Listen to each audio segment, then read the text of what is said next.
We're going to start with boys March Madness. I got to tell you, my only complaint about the state tournament, it goes so fast.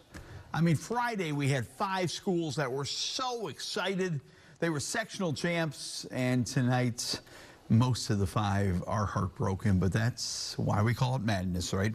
The one team that is celebrating tonight, it's truly March Madness for Peoria Manual. The Manual Rams are going back to state for a 2nd straight year. Remember the first game of the regional? Peoria Manual was tied with Tri-Valley with 1 minute to go.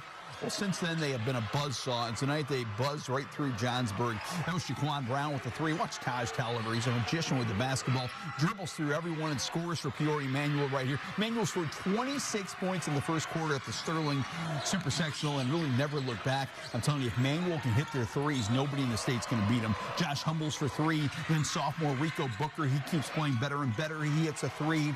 Josh Humbles is going to score inside, and Peoria Manual absolute in cruise control tonight. Booker to Humbles, Humbles to the hoop, Manual the victory, 75-41. Here comes the Rampage, ramming onto the court with a Final Four appearance, going back to Champaign. Peoria Manual finished 4th last year. They want to do a whole lot better this year. Let's hear from head coach Marvin Jordan.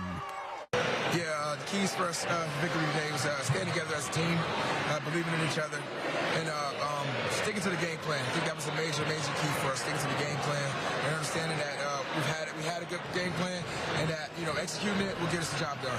And how does it feel to make it back to state? Feels good. I mean, everybody wants to go down, everybody wants to get back, but again, these guys, they work so hard, you know, day in and day out. We busting our butts day in and day out, getting each other better, you know, so it feels good to go back, but again, we still understand that the job's not done yet, and we still have that one common goal left. And as you said, the job's not finished, but how proud are you of your guys? I'm so proud of my guys. I mean, they know, they see it as I express it day in and day out. But this right here means a lot. You know, again, I won't give them too much praise right now because, again, the job's still not done. But they mean the world to me, man. I put my blood, sweat, and tears to these kids, and they give it back to me, and that's what this is about. Last year wasn't the desired result. What do you do differently this year?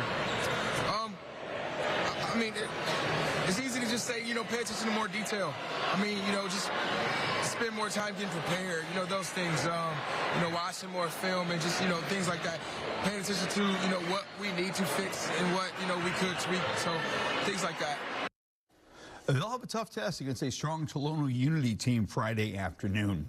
Peoria Manual's on to state. How about the rest of our Central Illinois Elite 8 teams? We'll start in Class 4A. I hustled over to SEFCU Arena. Spent a lot of time there this week as Peoria Richwoods took on Chicago Marist tonight. Richwoods was down by 5 at halftime, but boy, did they come out of the gate charging in the second half. Amarion Smith-Howley hangs and hoops. And then Tony Bradford works the baseline for the beautiful buckets. And when Anthony Moore hits a 3, Peoria Richwoods is up by 3. Illinois State coach Ryan Peden checking out the great talent from these 2 teams. Caden Johnson, the smallest guy on the court, in among the trees, and look at him create that shot for a bucket. Then it's Smith-Howley, the super sophomore, on the drive. Richwoods was up by 4, but Marist came back and tied the game. Richwoods looked like maybe they were holding for the final shot when they make a costly turnover here.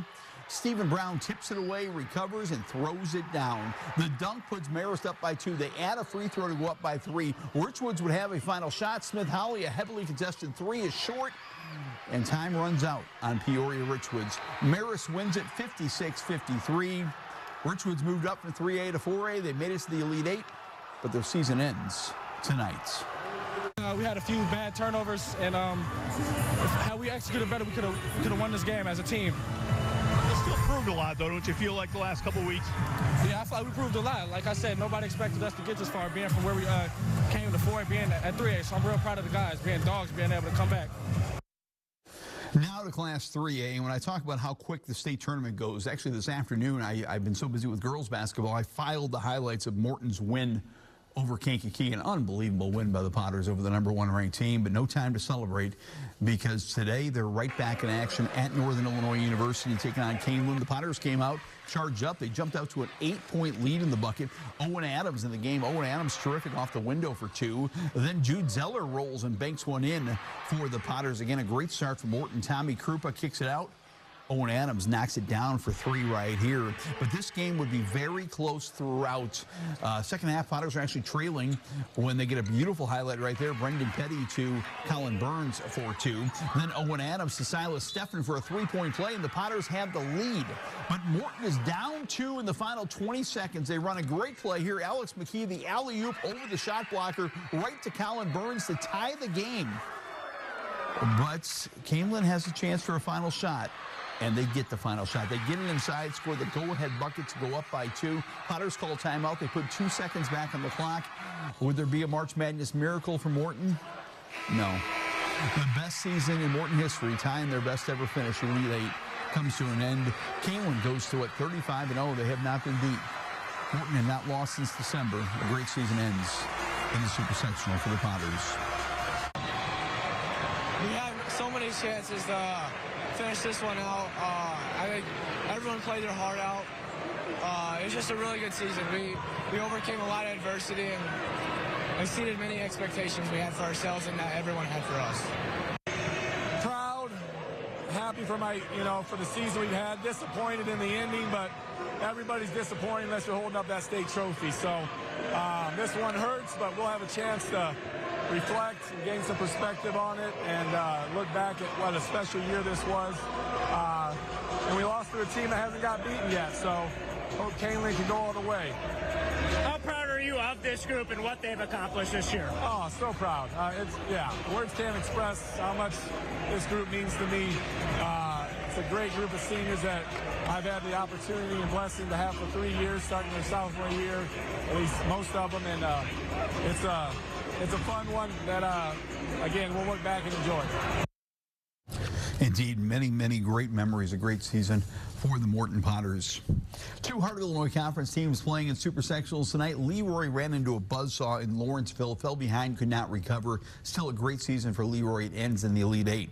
As for Tremont had that wild win on Friday night. Tonight, they're back in action in Macomb, taking on Eastland. Could they hit one out of the ballpark tonight? Miller Reynolds, the long 3 at Western Hall. Then Griffin Meeker. Meeker played really well tonight. Meeker's going to hit a 3 here for Tremont. This game was close throughout. Tremont's going to tie the game in the second half when Josh Pappenhaus finds Meeker down low for the layup. Then Tremont takes the lead. Junior Brandon Tenen drives and scores a beautiful drive, put him up 39-38, but they're down 2 in the final seconds, 47-45. They actually got a turnover to get a shot to win the game. They get a good look at it. Josh Pappenhaus is going to put it up online, but just short. Eastland celebrates. Tremont's great season ends in the Elite 8, 47-45 Eastland. I mean, this team, throughout our season, we built a brotherhood that really means a lot to me, and I feel like we had a lot of ups and downs, but I feel like towards the end, we made a run and just fell short tonight. Yeah, I mean, it's a special group of boys, and a really tough way to finish. We battled. 2 great basketball teams. We battled all the way to the finish. I felt like we turned them over late, and we just couldn't get a conversion. So it's just kind of how the games go sometimes. But it's been a true pleasure for me to be a part of this program and to be able to coach this group of boys. We're trying to build a program with a culture that's about team, that's about, the effort and the hustle that we play, and, the community support and these kids that get to watch it. It just means a lot. So getting to this point, it's special for all of us, and but it hurts even more when you don't get to the next step. We're so close. Yeah, the perils of March. The farther you go, probably the more it hurts. Hey, we're going to take a time out. When we come back,